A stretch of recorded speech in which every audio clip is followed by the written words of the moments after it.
Has anybody here had the pleasure and the joy of meeting the Luckets, the initial teachings?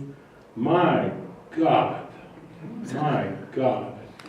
My first trip out around the country in 1991, I stopped in Sedona, and there were these two people sitting up front with a big crowd doing a garden party and wearing baseball caps. He was retired military. And then I listened in, I was like, wow, thank you, Holy Spirit, this is great to hear these people. They're really experiential, I really like that. And then they all took off, and I thought, I'll just follow along. I just happened upon the whole gathering, I didn't even know it was there. And I followed them down towards the creek beds of Sedona. They were baptizing people. This is Course in Miracles students. They took the course all over the world. All over the world. I would go places, Australia, they say, oh, the Luckets were here 15 years ago, 20 years ago at the same beach. And I'm like, oh. So I'm walking down, I'm just following. At the time I didn't know they were going to take people to the creek beds to baptize them. You know, that's stretched pretty far out. But I was following along the crowd.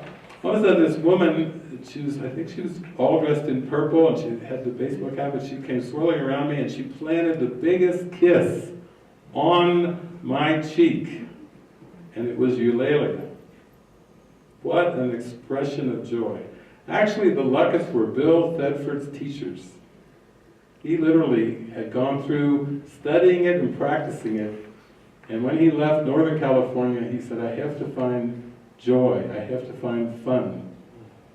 He was really diligent with it, but he needed to find the fun factor, and the Luckets were that fun factor.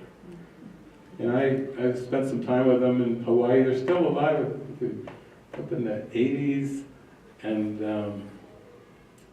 I had lunch with them one time, and a friend of mine, Jason, was like saying, how do you practice the Course nowadays? What are you doing?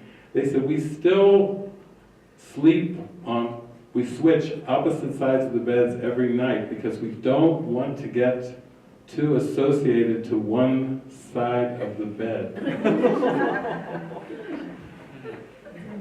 Practicing a Course in your 80s, living it, loving it. We don't want to get too accustomed to having our own side of the bed. No ownership, no possession. Let go of familiarity. Let go of everything you think you know, everything you think you think. I love it. I have such appreciation. Those were, again, I was taking a group of people around, and I call it the Legends Tour. You stop in and visit Jerry Jimpolsky, the Luckets, you know, Carol Howe, Judy, Witt, all of them, Bob. You know, it's a great tradition, it's a great reflection, because there's a lot of devotion in that first generation, and every spiritual tradition has the elders. In the Native American tradition, the elders are important, the elders of the tribe. All traditions have the elders.